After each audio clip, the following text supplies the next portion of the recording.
Hello my dear students, welcome to CMI's online classes. In today's class, in this video, we are going to start a new chapter from English Literature, chapter 3, which is a poem, and the name of the poem is Fable. So students, at first we will introduce the poem. So here is the introduction of the poem. Fable is a poem written in the style of a fable. Did you understand? Fable is a poem written in the style of a fable. Confused? As the title of the poem is Fable and it is written in the style of fable, there may be a bit confusion among you all, among all the readers. So at first we have to clear ourselves with the description about the meaning of what actually a fable is and how it is written, because here it is told that the poem Fable is written in the form of fable. So students, listen to me very carefully how I am explaining about the description of the meaning of a fable. So fable is a literary piece of writing. Fable क्या है? Fable एक किसी भी साहित्य का किसी भी लेख को हम फेबल कहते हैं. But what characteristics should be there so that we call that piece of writing a fable. तो ऐसा किसी भी साहित्य का लेख जो हो उसे हम फेबल कैसे कहेंगे? उसमें ऐसी क्या बातें होनी चाहिए, उसमें ऐसे क्या कैरेक्टरिस्टिक फीचर्स होना चाहिए ताकि हम उसे फेबल कह सकें. सो listen to me very carefully. So fable is a literary piece of writing of fictional story. ये एक imaginative कहानी हो सकते हैं, एक काल्पनिक कहानी होते हैं. इन प्रोज और वर्स, ये एक कहानी के रूप में भी हो सकते हैं और ये एक कविता के रूप में भी हम लिख सकते हैं.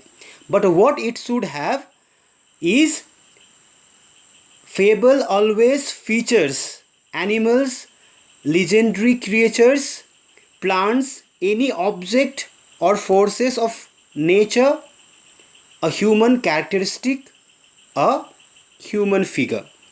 तो फेबल एक ऐसी लेख है जिसमें लेखक उसे कैसे लिखते हैं?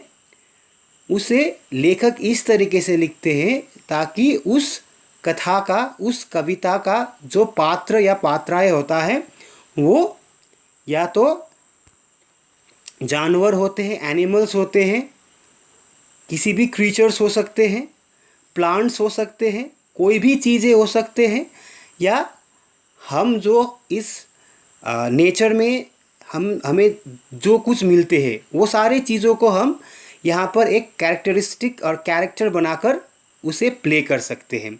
And we give all these things a human figure, a human characteristic.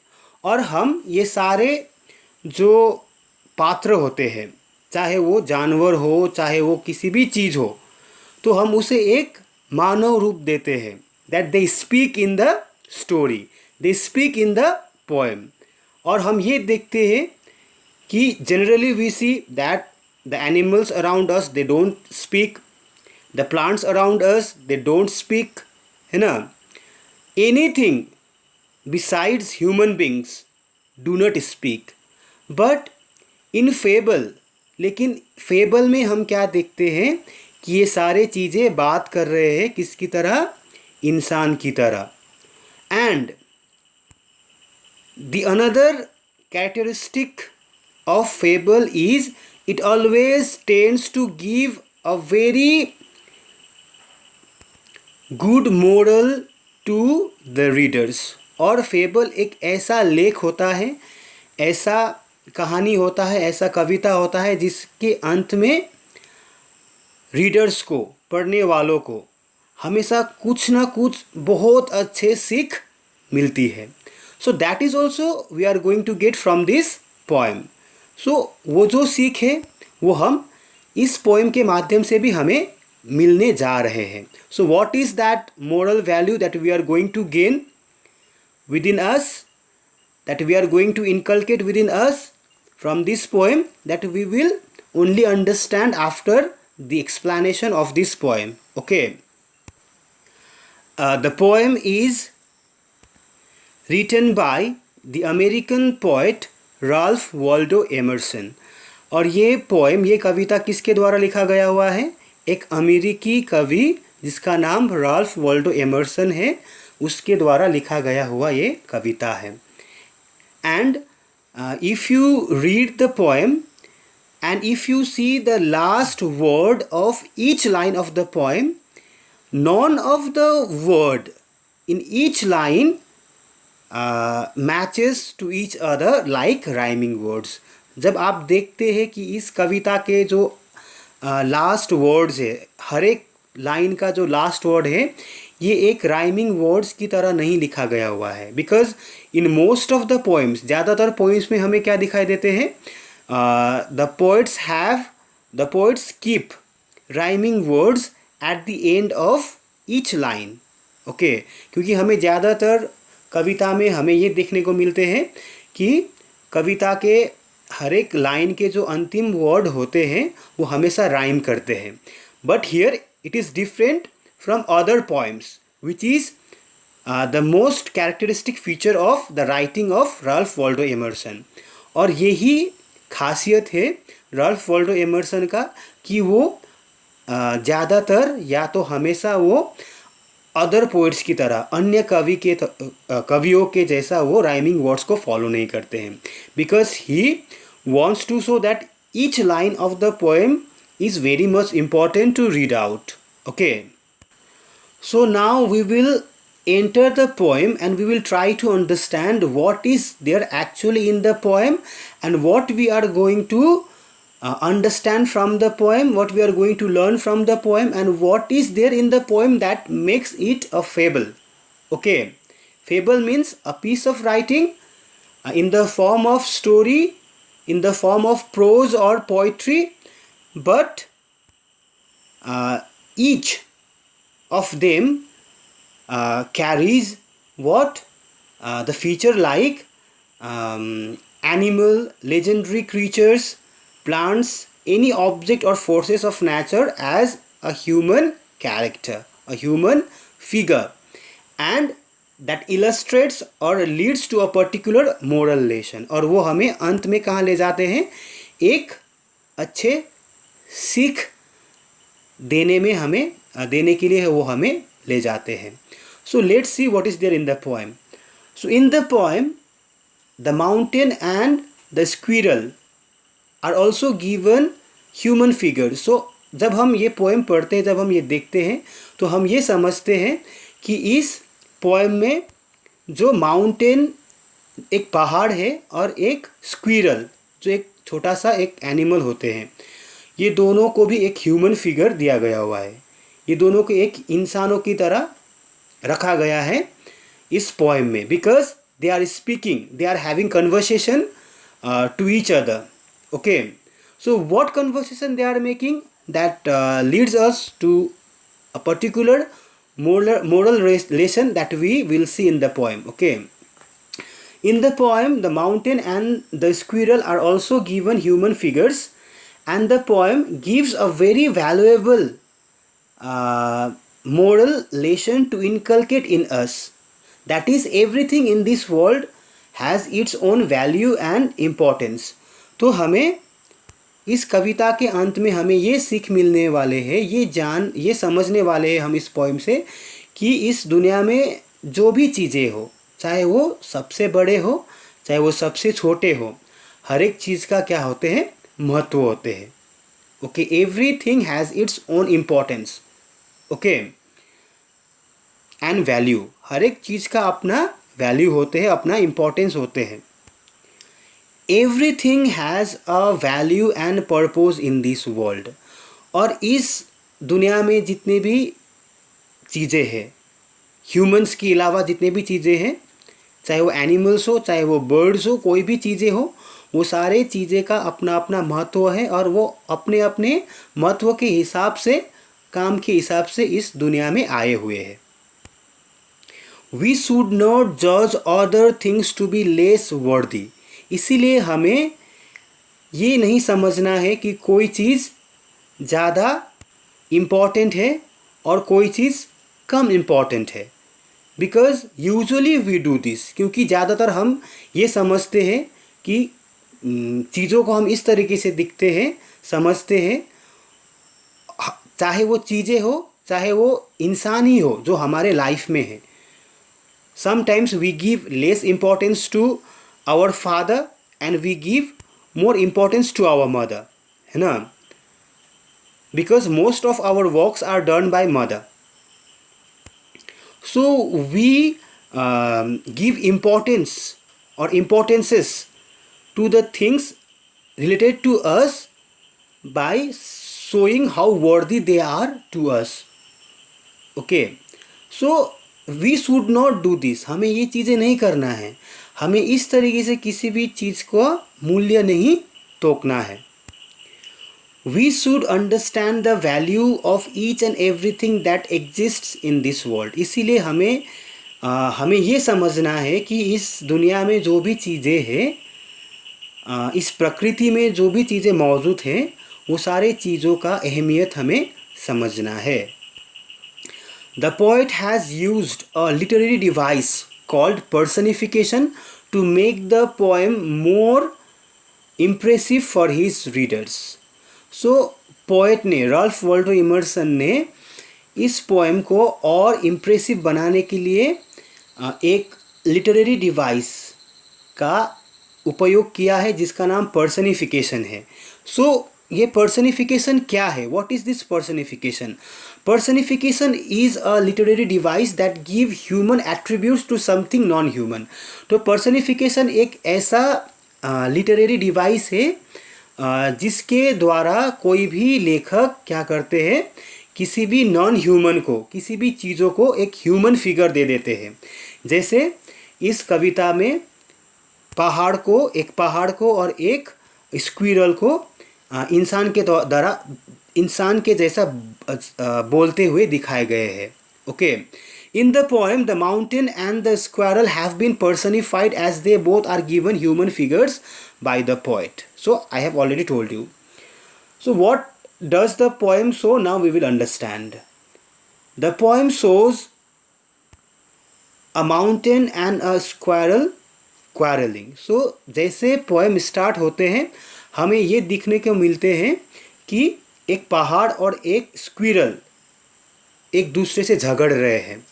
Okay, so why they are quarreling, why they were quarreling, so what was the reason behind their quarrel? So let's see. The mountain thinks the squirrel to be a prig. So mountain squirrel को क्या कह रहे हैं कि you are a prig, तुम एक prig हो। सो prig का मतलब क्या होता है? Prig means a self righteously moralistic person who behaves as they are superior to others. So prig का मतलब एक ऐसा इंसान को हम प्रिग बोलते हैं जो खुद को सबसे सही समझते हैं। ओके, और दूसरों से ज़्यादा समझदार खुद को जो समझते हैं उसे हम प्रिग कहते हैं। ओके, इसीलिए माउंटेन ने क्या कह दिया? स्क्विरल को प्रिग कह दिया। इसका मतलब वो माउंटेन के हिसाब से, माउंटेन के according to the mountain, squirrel is a prig. Squirrel thinks himself as a self righteous person. Okay, self righteous person को हम इस तरीके से भी समझ सकते हैं जो खुद से सेटिस्फाइड हो। Okay, self satisfied person, that means squirrel is a self satisfied person. Okay, जो खुद के बारे में जब सोचते हैं तो वो आत्मसंतुष्ट होकर सोचते हैं कि मैं ऐसा हूँ तो ठीक हूँ।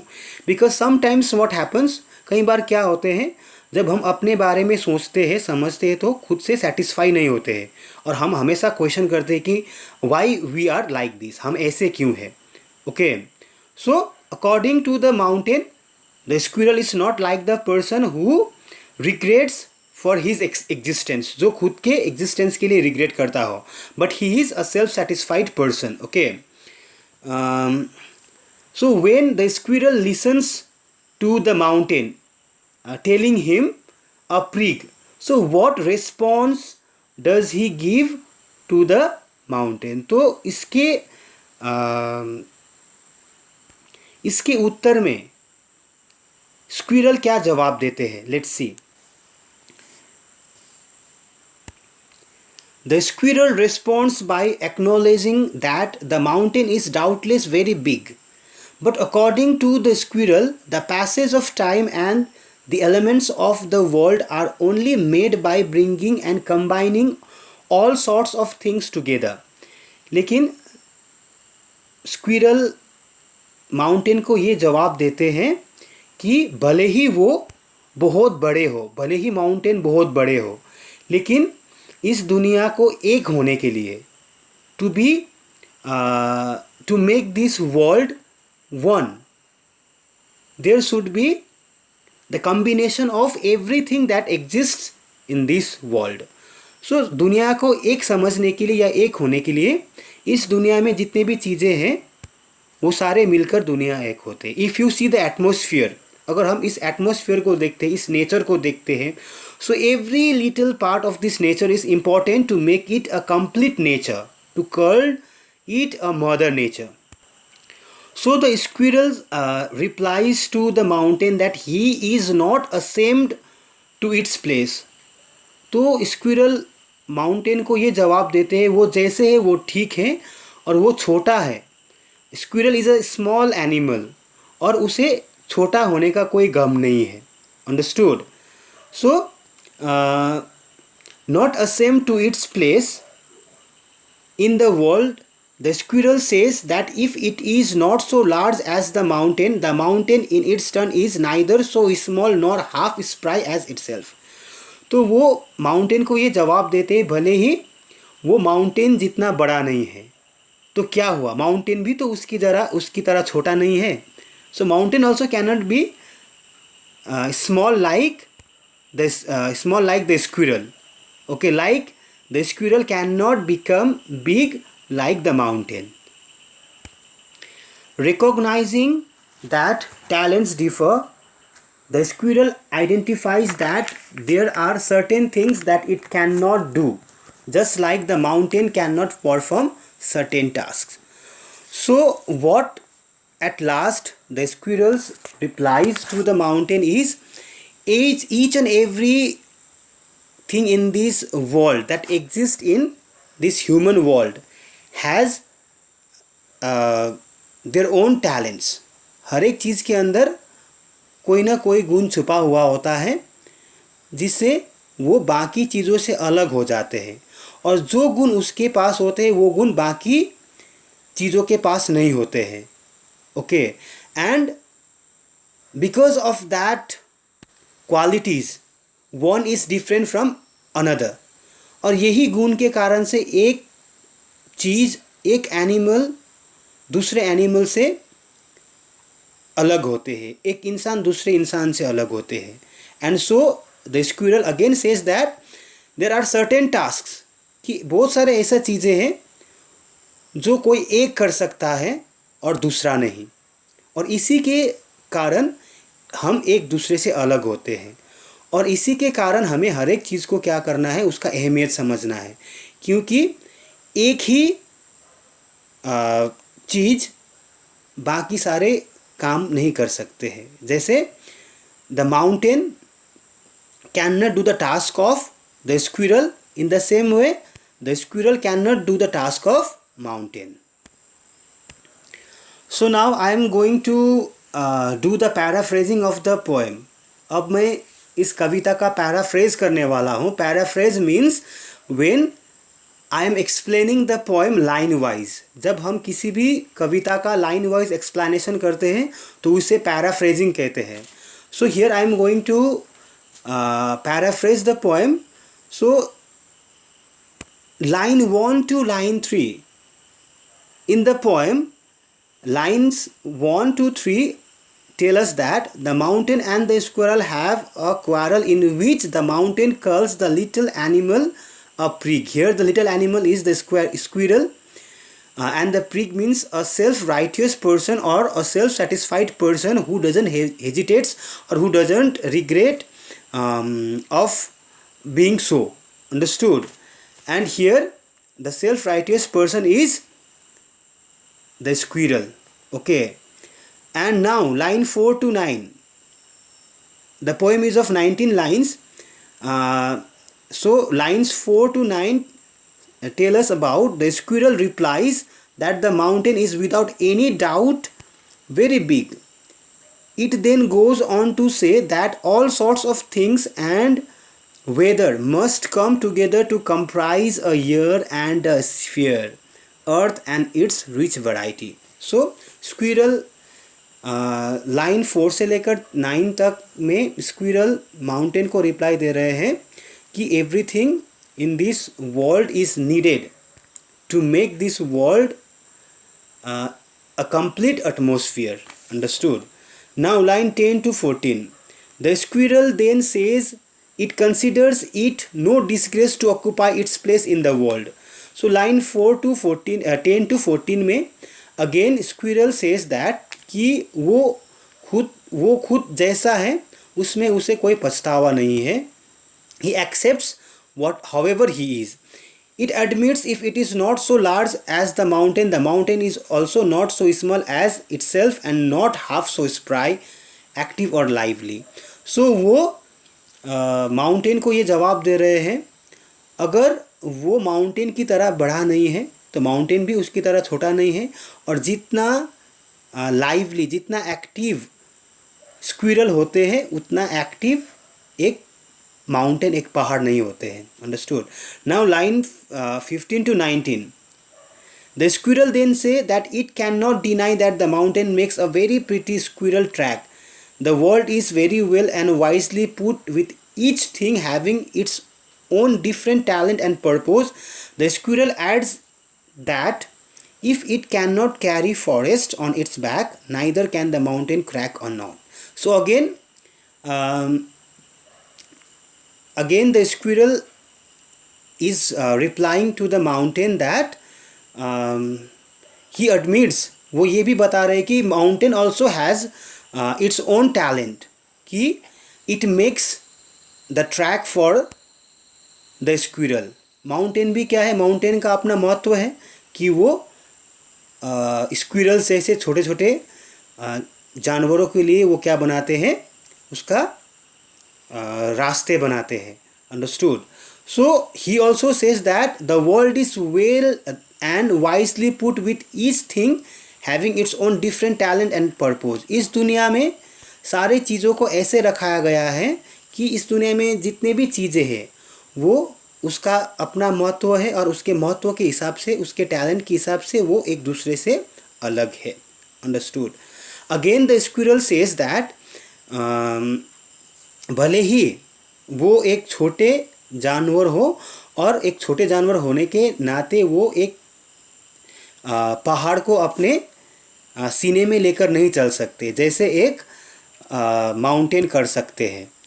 Okay, but the mountain also can not crack or not like the squirrel does.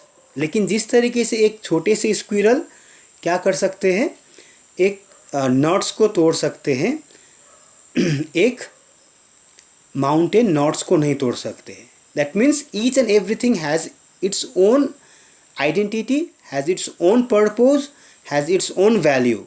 हमें ये समझना है, and we should learn to value each and everything that exist in this planet. Understood? So this is the moral lesson of the poem, that we should not judge other things by saying by looking at how worthy they are, because each and everything has their own value, has their own identity, has their own talent that makes each and everything different from one another. So from today you all promise yourselves that from now onwards you are going to value each and everything that you see around you all. So this much for today's explanation. I hope you have understood the poem very well. And if still you have any doubt regarding the explanation of the poem, please don't hesitate to ask your doubts. Please clear your doubts. Okay, students? Thank you so much.